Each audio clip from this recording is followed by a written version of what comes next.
Morris's great abilities was being an organizer. And I talked a little while ago about pushing this faction and this faction until they came together, because that was the only way they were going to prevail. I don't know if Terry or Paul talked about Milwaukee disaffiliating. And Madison, Green Bay, Kenosha, and Racine were on the edge. And we had met, I think it was Terry Herndon, who was then the executive at NEA, asked if we would accept a mediator from the American Arbitration Association to try to work with us.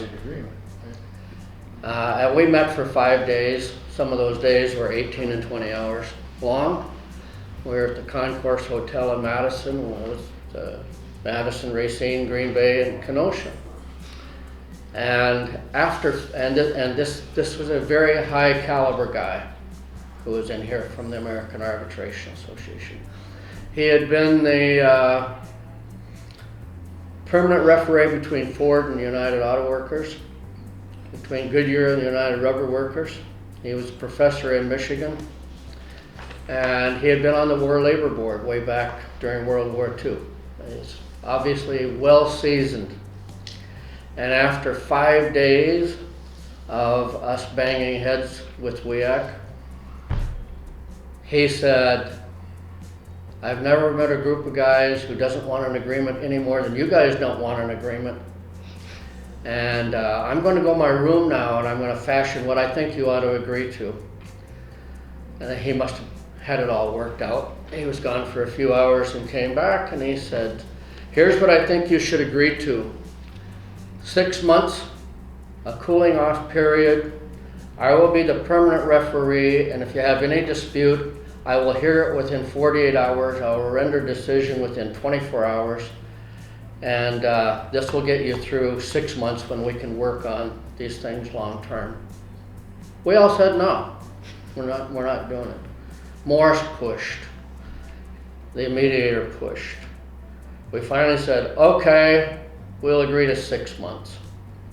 And then it was another 6 months, and it was another 6 months. And now we're 3 years later. And I remember Morris and I sitting at one of the high top bar stools over there in the Sheraton Hotel. And neither one of us are willing to move. And I finally said, well, here's what we're willing to do. He said, I can't do that. And what my proposal was something like, we'll pay for the services we want, like the WEAC publication and the lobbyist, but that's all we're going to pay. Like your own lawyers. Yeah. Well, and he said, I can't do it. I can't do it. We sat there for a while and did kind of a kabuki dance, as he would say. And he said, well, I'll tell you what. Why don't you figure out how much money that is? And we'll see if we can agree to something. And he just was enough to keep the conversation going.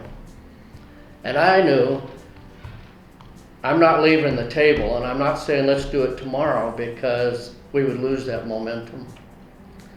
And I finally said, okay, I'll tell you what. You pay our total legal bills and we'll pay the full dues. You got a deal. It was that fast. And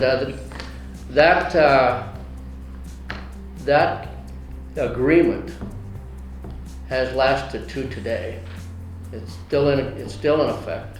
My point is, had Morris not had the ability and the creativity to pull that thing together way back, God knows what would have happened to the whole thing of WEAC, because I am sure MTI would have left, and I'm probably Kenosha and Racine. I wouldn't guess about Green Bay. and the coup de grace was not too many years ago. My wife said to me, "You used to fight with Morris all the time. How come you guys are such close friends?" I said, "Well, that was over there, and this is over here." I was going to add that they weren't always kissing cousins.